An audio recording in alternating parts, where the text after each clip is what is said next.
again, I feel like the only people who, like, don't like Monica are the people who love Heather Dubrow just because she's rich. They love Lisa Vanderpump just because she's rich.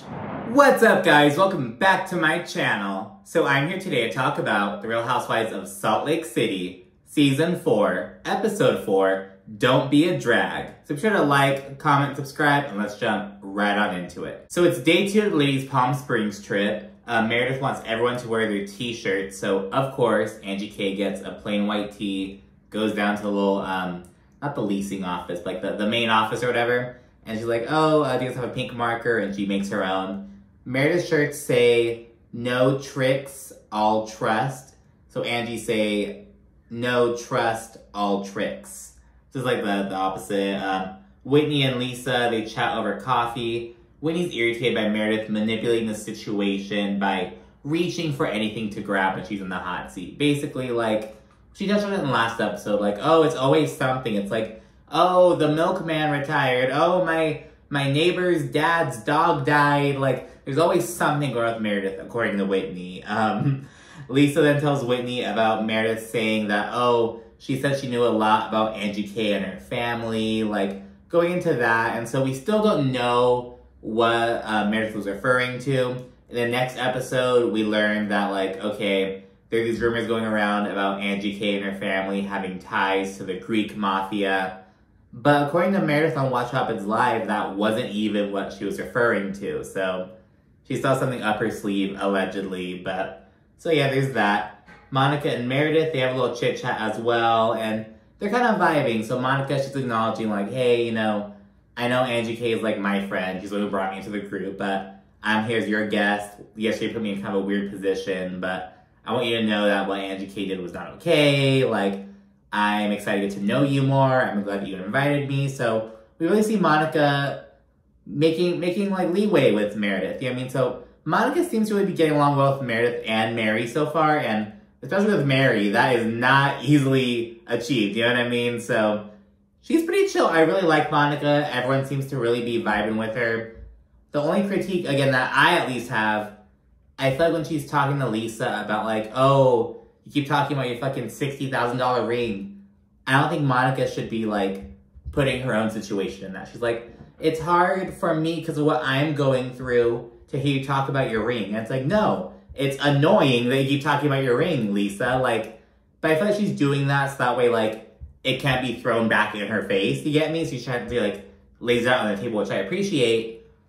But it's like, I feel like her including that almost, like, lessens, like, their critique. It's like, no, Lisa, you're being tacky and, like, annoying. Like, shut up, girl. So that's a critique I have about Monica. And that seems to be, like, the general root of, like, anyone's issue with Monica. But all around, people really like her. When I say issue with Monica, it's like, ooh, that's, like, the one, like, little thorn to the rose that is Monica. You get what I'm saying? Like, just her, like, the way she's framing that. You know what I mean? But she's on a journey. I mean, she's, you know, a newly single parent with 4 daughters, figuring it out, you know, running her business. So it's, I admire Monica a lot. Yeah, she's doing the damn thing. She's super honest. And another thing, there are some people who are like, Monica clearly doesn't fit this show, blah, blah, blah. She doesn't have the coin for it. We're here for the luxury.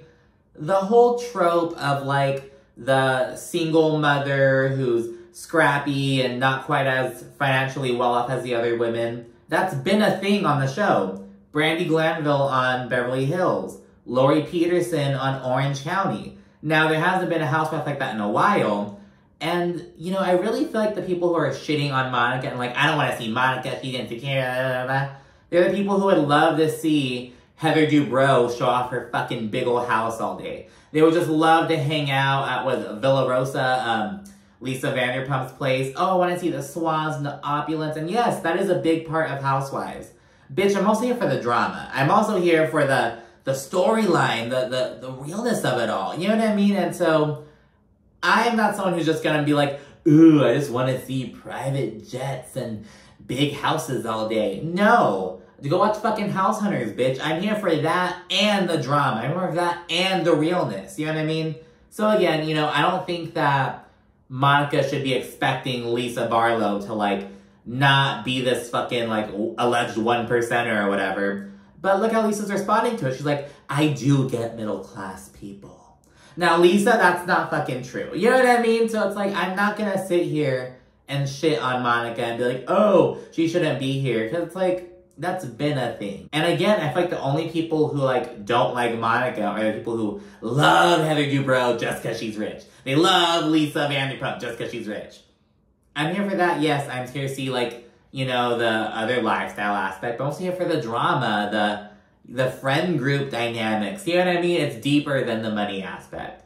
That's how I see it. The ladies then all squat up outside with their t-shirts, and Angie K rolls up with her custom one. There's a confessional joke she makes about like, oh, well, you know, I really felt slighted by Meredith, so I had two options. One was, you know, to make my own t-shirt, and the other one was to call a hit out on her family. So I chose a t-shirt. And the people did not like this joke, so the thing is, okay, because remember, at this point, we have no connection, like, no idea about the upcoming Greek mafia bullshit, aside from what we know from the trailer and whatnot. But, you know what I mean? Like, that hasn't been brought up yet. But, you know, so I feel like Angie K, like, she fucked up the timeline a bit. You know, she's mentioning this thing in the confessional, but we haven't learned about that thing yet. So it's like, why is Angie K talking about calling hits on Meredith's family? Oh, my goodness. You know what I mean? It's like, well, no, she's like, it's kind of like a tongue-in-cheek reference to the allegations of her having ties to the Greek mafia, but we don't officially know that yet. You know what I'm saying? It was like a poorly timed confessional thing. Like, if she had waited like 1 or 2 more episodes, it would have made more sense, because again, in the next episode, that's where we learn about these rumors, or when Angie K learned about the rumors, I should say. So yeah, in the van, Heather's telling everyone about how she puked and shit. She's like, no, yeah, this is a different van. I'm sure they swapped it out because they threw up in the last one.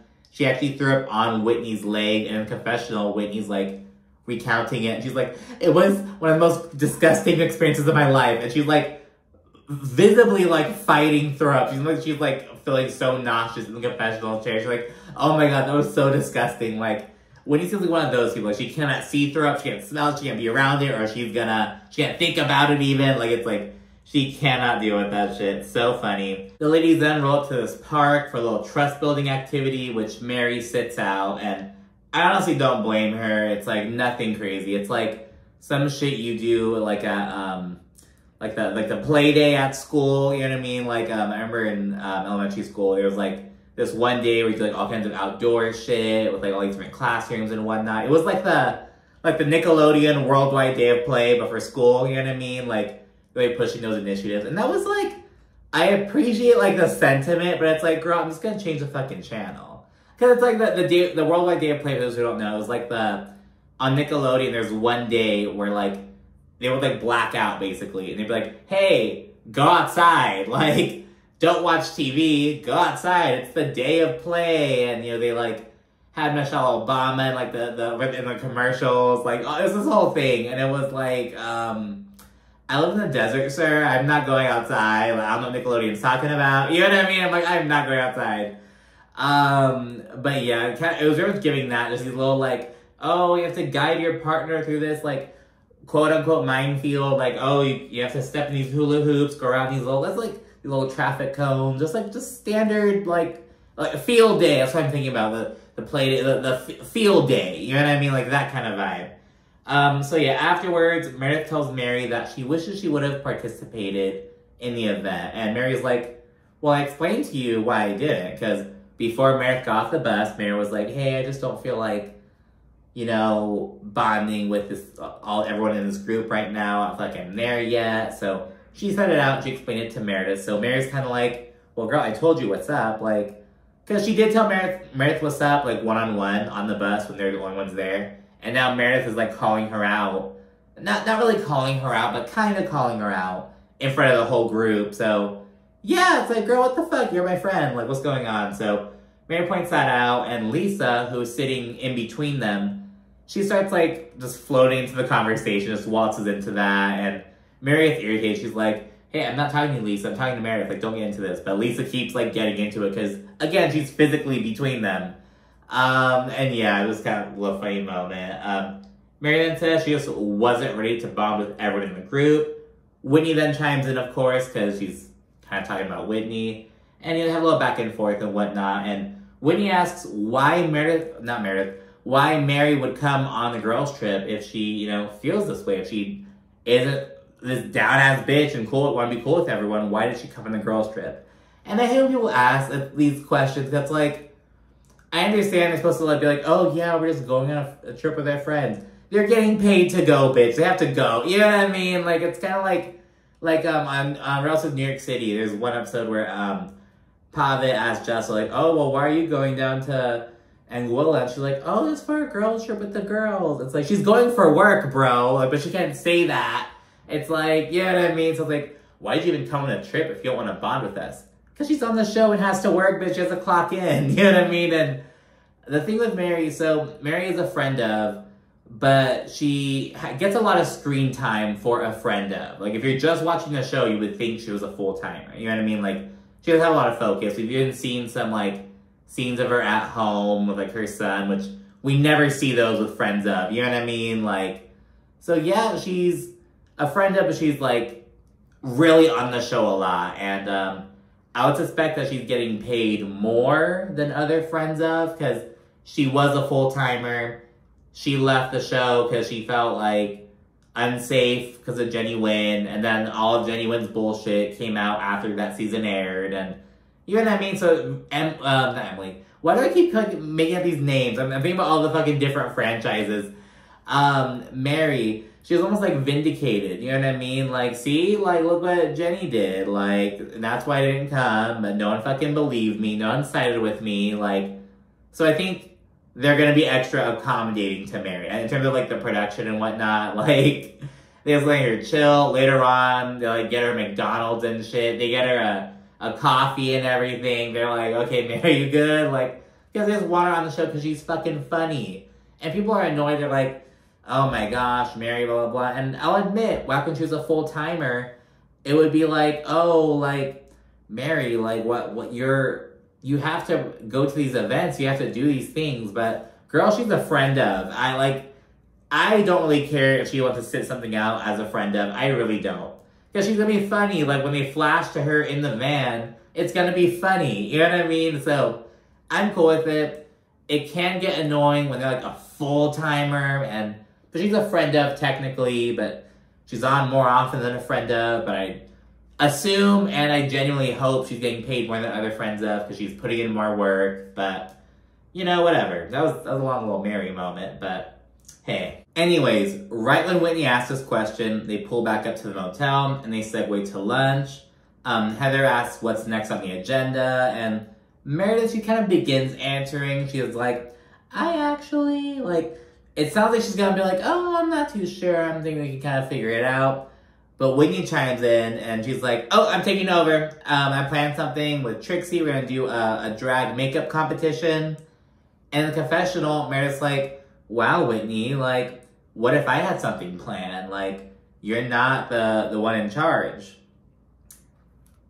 And I get where Meredith's coming from, obviously. It's like, because Whitney's just fucking, bogarting this fucking thing. But did you have something planned for the night, Meredith?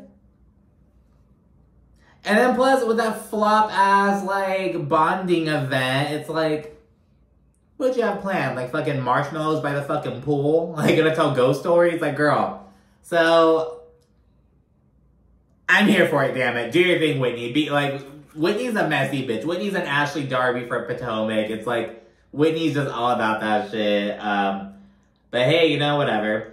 She's gonna do a drag-inspired makeup look, and, you know, she's taking up, she's fucking bored. She says it in the confessional.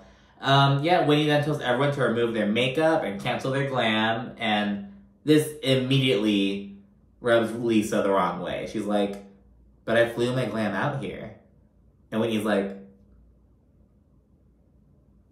she didn't say anything, but she says it all with her look. She's like, bubblegum's in my set. And yeah, Lisa goes on and on about how she spends at least $60,000 a year on her glam, and she always has her makeup professionally done, not only for the show or for important things, but to, like, go to the grocery store. It's, like, very important to her. She says it's, like, you know, she likes having control over how she looks and everything, and she starts bitching to the producers. She's talking to one of them. He gets the executive producer over. She's talking to both of them. She texts Meredith to come over, and she starts like just freaking out and shit. And Monica overhears, and she's like, "Wow, Lisa!" Like she thinks it's privileged as fuck. She says that she reminds her of Veruca Salt from Charlie and the Chocolate Factory. No, that was the remake, Willy Wonka and the Chocolate Factory. I have to watch the original again. The original Willy Wonka and the Chocolate Factory. The remake is cool, you know, it was a big part of like my childhood, you know, because like, ooh, like the remake, but you know, the OG's the OG, girl, you know what I mean? So, after you watch that again, I think it's on Netflix, I believe. But yeah, she compares her to Veruca Salt, and she kind of mimics her like that, "Oh, I want the world, daddy, I want everything," and Monica's really good with impersonations. Just like Kyle Richards on Beverly Hills, she's very good with those impersonations as well. Monica seems really good with them too, and I enjoy them. I'm not very good at them. I always kind of like make my impersonations like suck, you know what I mean? So it's like I make them suck on purpose, that way you can't say that they suck. It's like, I know I'm doing it on purpose. But no, I just love when someone can actually like mimic someone or like impersonate them well. It's like, I just love it. But yeah, Lisa starts fucking crying. She says it's her face and she needs glam everywhere, and it's this big old thing. And I can't help but think about what Lisa said in the first episode of the season anytime something like this happens. Like, because remember, Lisa was like, "Oh, Jack was saying that he's so different from us and he wants to go on a mission and do his own thing, go his own way," and like, you know what I mean? And Lisa's like, "I don't know what he means." I think it's shit like this. Like the vanity of it all. Like Lisa proudly like never having cooked an egg. Like shit like that. I think maybe Jack is kind of wanting something more traditional. Like, you know what I mean? So, and yeah, just like more holy and righteous and whatnot. I don't fucking know, girl. I don't know this fool. But just kind of, it makes me think. It's like, well, this is probably an example. Like how you cling so hard to these like negative things. Like, oh, your vanity is so much that you can't even like take your makeup off and do this like thing as a group. So yeah, it's this big old thing, but Lisa says that she will participate because she's a team player, but she's gonna do it with her glam. Ladies are all doing their makeup, except for Lisa, of course. She's getting hers done by her glam person. Trixie offers ladies wigs and stuff. They're her wigs, so she's like, "I want to borrow them for the look." Whitney, Angie, Heather, and Monica are the only ones who, you know, take her up on the offer. And the only ones who like actually take the challenge seriously, but we'll see about that in a little bit. It was funny because when Trixie was going into Whitney and Angie's room, Whitney was like, "Oh, how does this look? Like, give us like your thoughts on I look so far." And Trixie was like, "You bitches look like you're getting ready for lunch. You guys need to be brunch though. Like, it need to be done up a bit more. Like, more drag. Like, go a bit harder." So yeah, a little moment. It's then time for the reveal. Whitney, Monica, Angie, and Heather come out. They all have these drag names. Whitney is Little Girl. Monica is Jersey Mariah.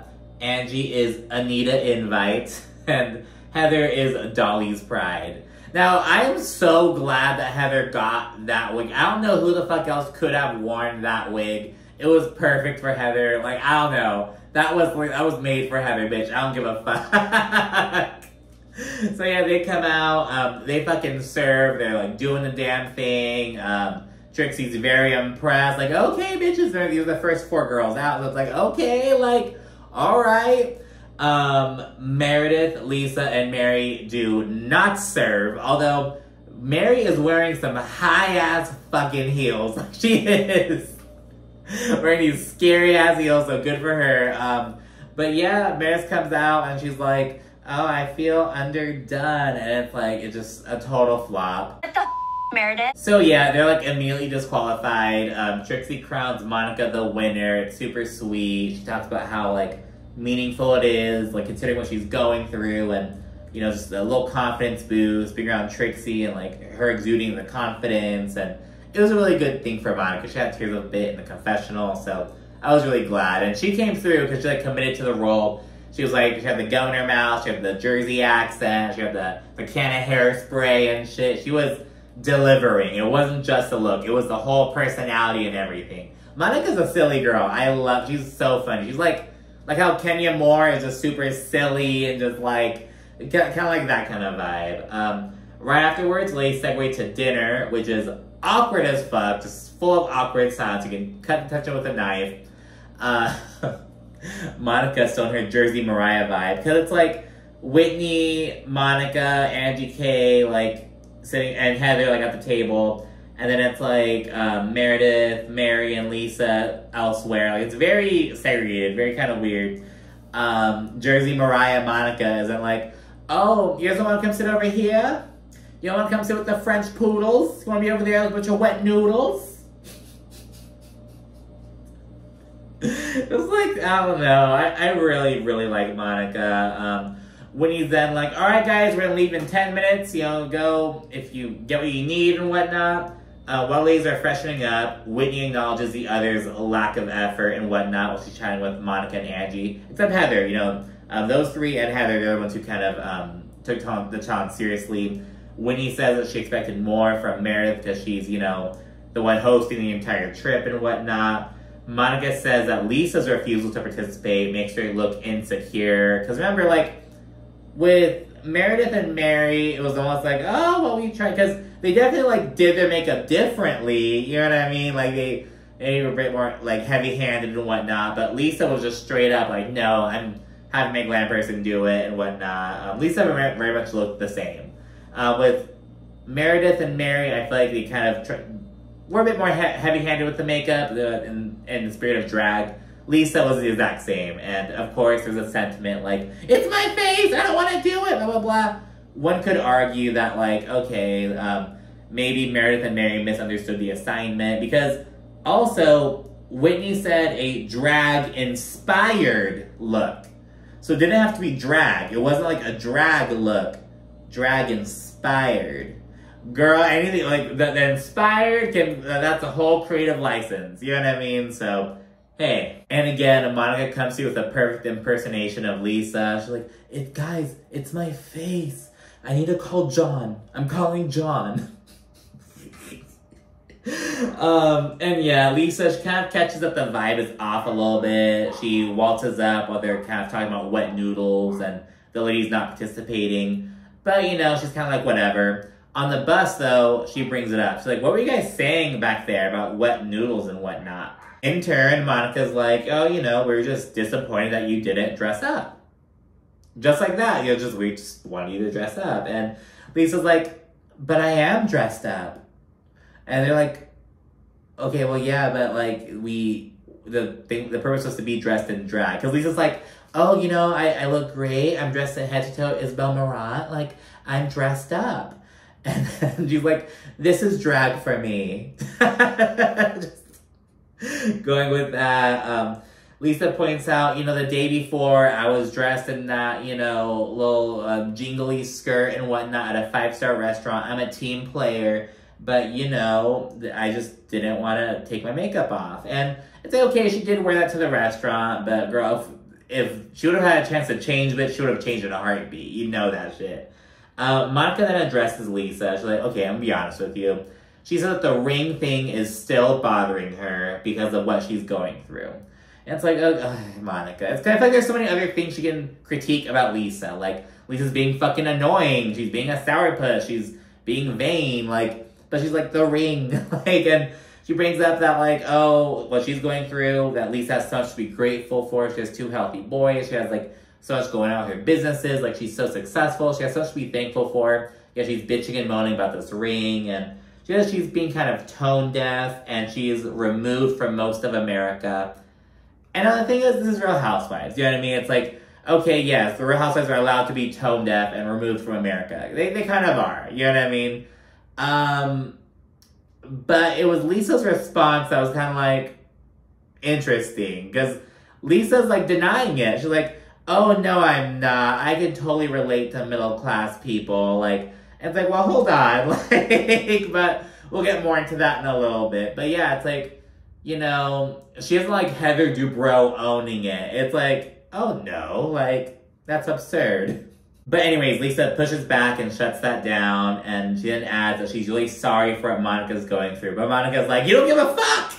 And she knows that Lisa's super shallow. Lisa then says that Monica is being super theatrical, and she's like, oh, I can't take you seriously with your wig, and just kind of throwing shade. Monica, she busts out the Portuguese at that point and calls Lisa shit. Like, she starts calling her shit, we see in the subtitles, and afterwards she's like, I just called you a piece of shit in Portuguese, by the way. Just so you know. So it's a little moment. And yeah, Angie K at that point starts chiming in. She's right across from Monica.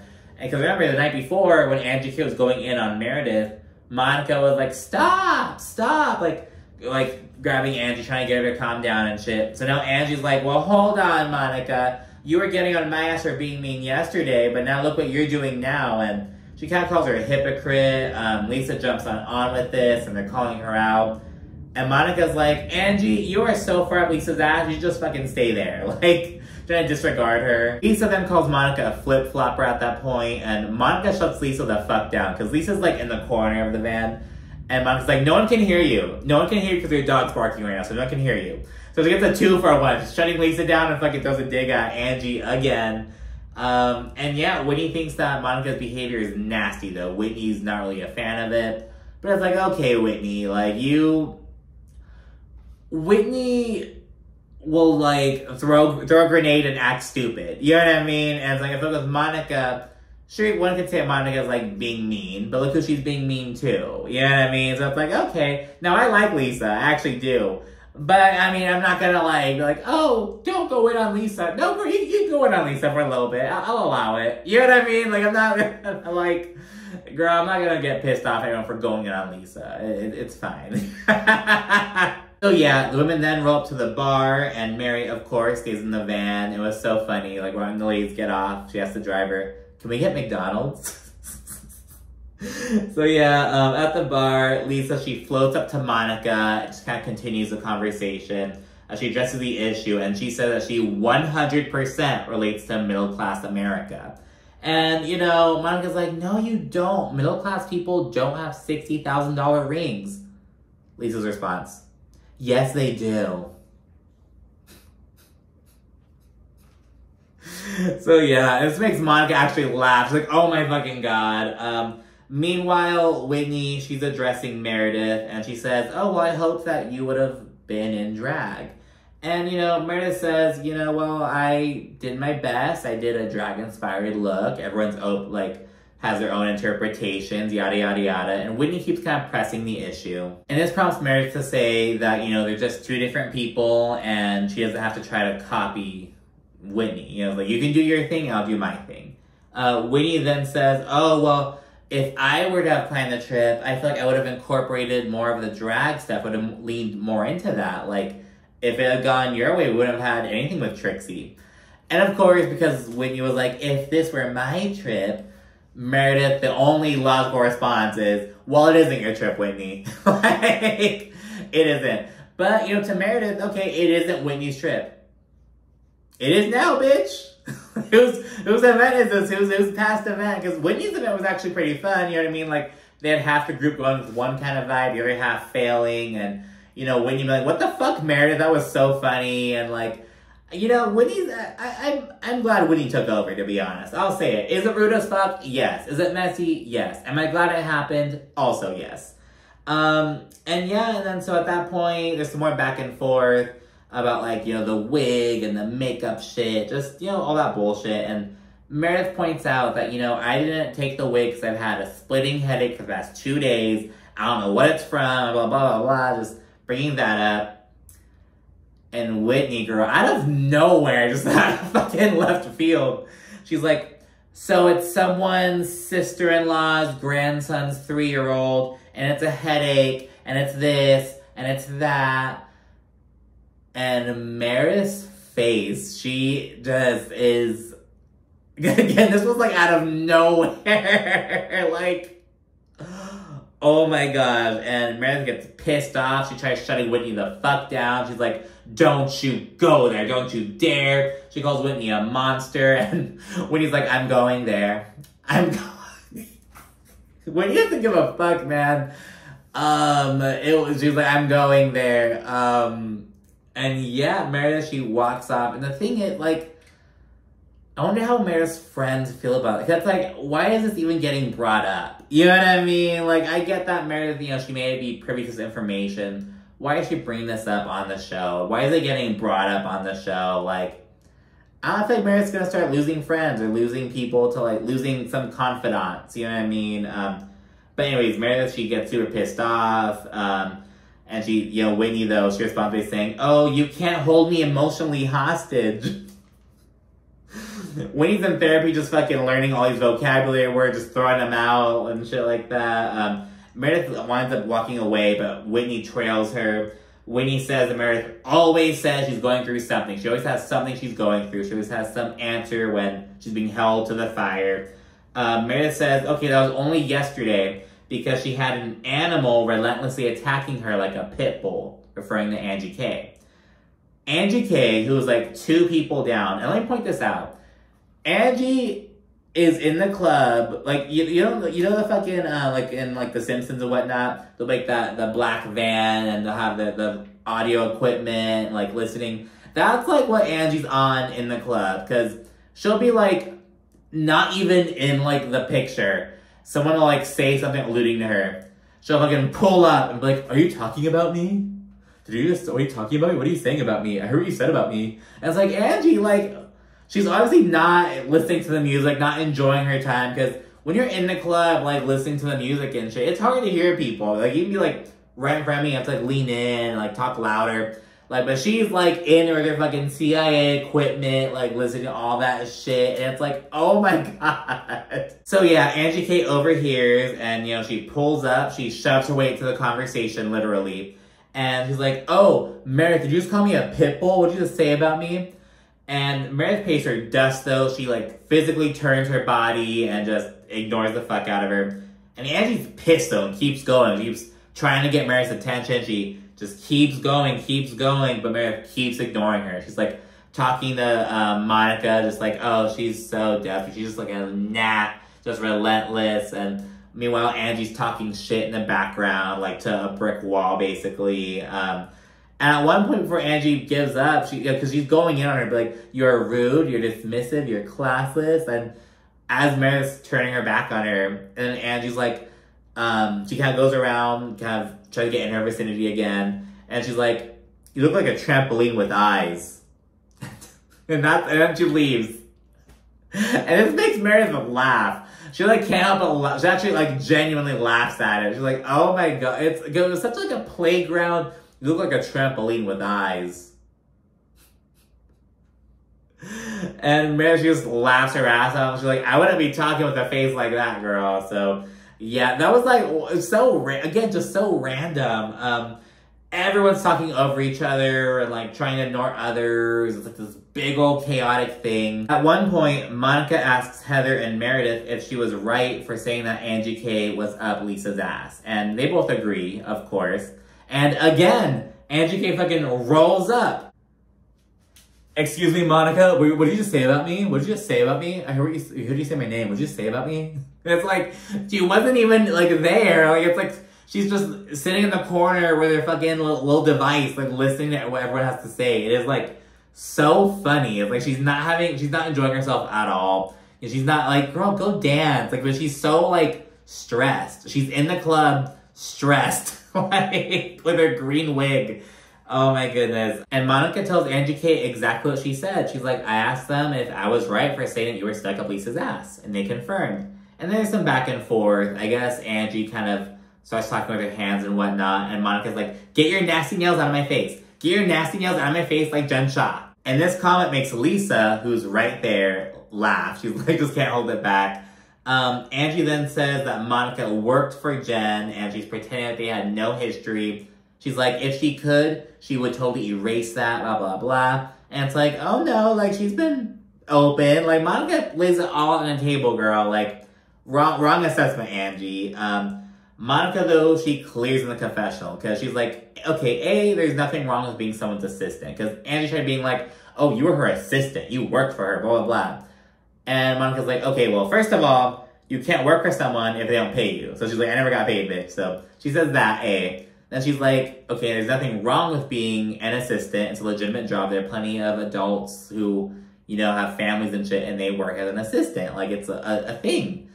I would never be an assistant, girl. I just feel like I like, you need to ask me questions. You need to ask me to do shit nicely, or else I'm gonna be pissed off about it. You know what I mean? It's like, yeah, you have to talk to me nicely, damn it. And as someone's assistant, you may not always get that. I don't know. I'm like a little petty like that. No, I wouldn't say I'm petty like that, but you know, you demand respect. But yeah, anyway, so she points that out, and then she's like, and also, girl, we all worked for Jen. You did favors for Jen, you did favors for Jen, you did favors for Jen, you did favors for Jen, and none of us got paid for it. So, bitch, we all worked for Jen. And that was a read. She points that out. When she and Angie are going back and forth, you know, Monica tells Angie to dead ass not go there with her. She's like, you do not want to do that with me. And then Angie backs the fuck off at that point. Whitney, she's like, all right, let's leave. Let's go back in the bus. So the evening ends, ladies reboard the bus, and they discuss if they're going to be flying back to Salt Lake City the next day. There's a quick little early season trip to Palm Springs. This was a crazy trip from before the start to the finish. So we'll be back in Utah next episode. So thank you so much for watching. Be sure to like, comment, subscribe, and stay tuned for more. Thanks again. Bye.